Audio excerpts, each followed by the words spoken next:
And all the congregation of the children of Israel journeyed from the wilderness of Sin after their journeys, according to the commandment of the Lord, and pitched in Rephidim, and there was no water for the people to drink.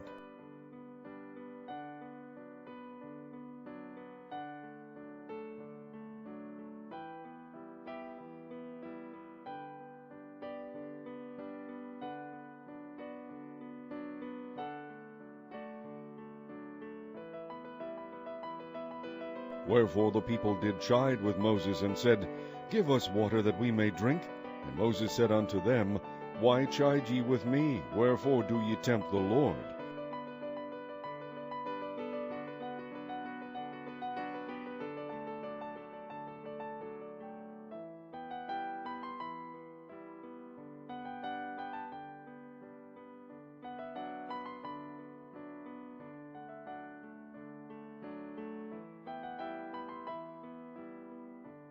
And the people thirsted there for water. And the people murmured against Moses, and said, Wherefore is this that thou hast brought us up out of Egypt, to kill us and our children and our cattle with thirst?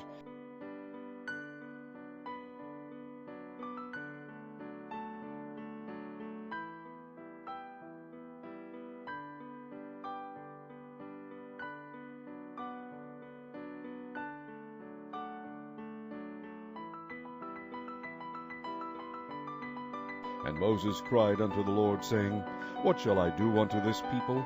They be almost ready to stone me.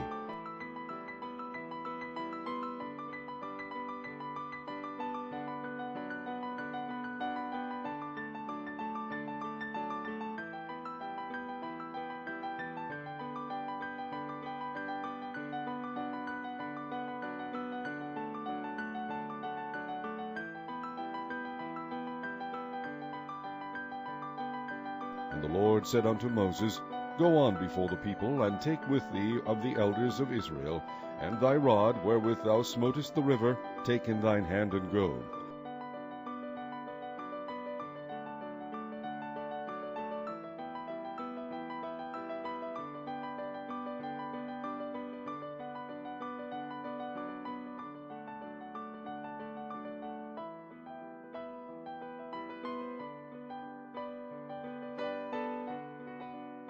Behold, I will stand before thee there upon the rock in Horeb, and thou shalt smite the rock, and there shall come water out of it, that the people may drink.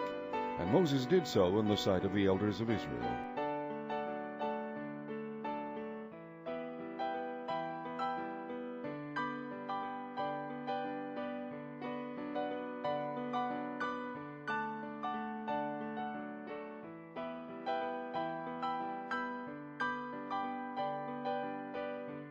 And he called the name of the place Massah and Meribah, because of the chiding of the children of Israel, and because they tempted the Lord, saying, Is the Lord among us or not?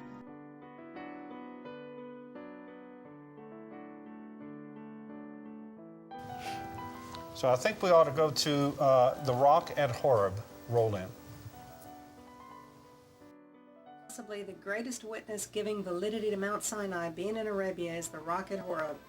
This enormous rock is split cleanly down the middle and is completely different from anything else in the region. It stands high atop one of the boulder hills that dot the landscape, and on the west side of Horeb, not Sinai. The Bible identifies it exactly this way.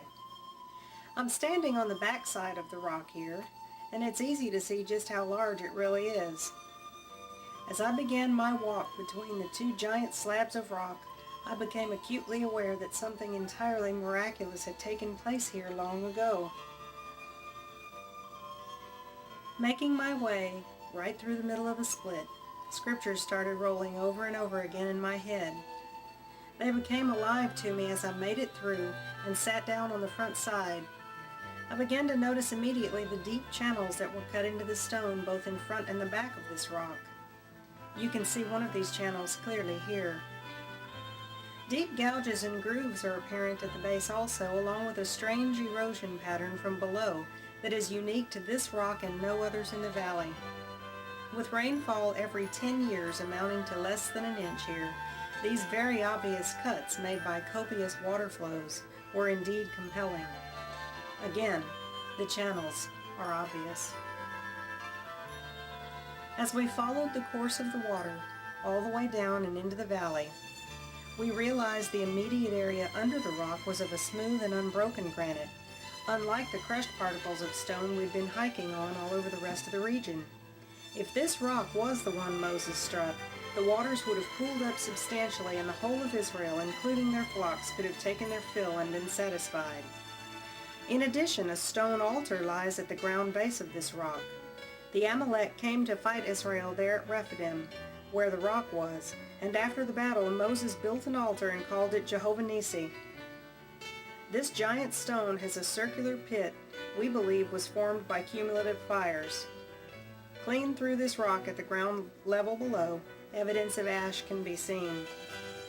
Psalm 78:15 and 16 says, He clave the rocks in the wilderness and gave them drink as out of the great depths.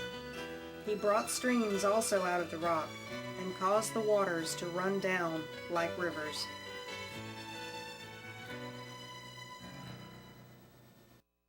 Plainly how large that rock really is. Massive. And I tell you what, we found that rock the very first time. It was April the 2nd of 1992. We were completely lost. We thought we were going to come up in a valley and climb up over the top of the mountain and get down into that area where the pillars and all are. We were completely off base. But you know what? Sometimes you're off base by design. Yes. And what ended up happening, we came upon this rock, and if you'll go ahead and put up the map, we'll show you exactly where it's located. 48. You see in the yellow there, the rock at Horeb. And the reason why I was telling you earlier, we believe these two peaks are important is because that rock is never spoken of as the rock at Sinai. It's only ever spoken of as the rock at Horeb. And that is the side, it's on the west side of this other mountain, the one properly called Jebel Lawz. So that's where it's located, and if you'll go to the next picture, you can see just how it stands out in the landscape. My. In fact, I put we made the cover of my book this, because it's very, very specific. You know, in my little Sunday school mind, I guess, I had pictured that Moses tapped a little rock and everybody stood in line with their little cup. No. You got to think way bigger than that. They've been 3 days in the wilderness. That's actually Dr. Leonard Moeller right there in the trip we made in 2003. You can see he's halfway up the rock there. You see how big it is. Everything that we have found in this landscape is far bigger than we could have ever imagined. But what happened is this is an enormous rock, and the miracle that must have taken place there when Moses struck that rock the first time, like Jim has always said, it probably rivals the parting of the Red Sea, because the water that would have gushed forth. But you know what? They were 3 days in the desert. They had come out of the area of Mara and Elim, and they were 3 days in the desert, no water. 1 million plus people, flocks, herds, children. You know, if it's one little trickle from like the traditional area, you've got people that are going to die before they ever get to the water. That's right. But where this thing broke apart and the waters came up from the great depths, as the scripture says, this would have gone and flowed down into the valley area there, and it would have pooled up, and because of the rocky terrain there, it would have pooled up greatly. We've got a good picture of that. 51, yeah.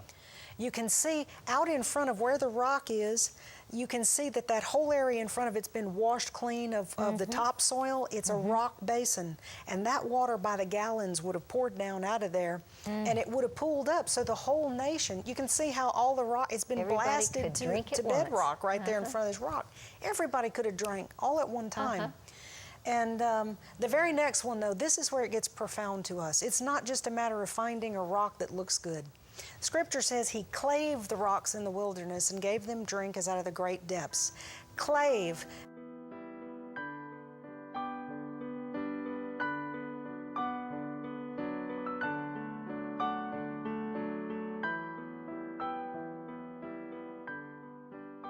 So if you find the right rock, it's not a rock with a bunch of little round fissure holes that water might have come out of. It's a rock that's been divided, okay?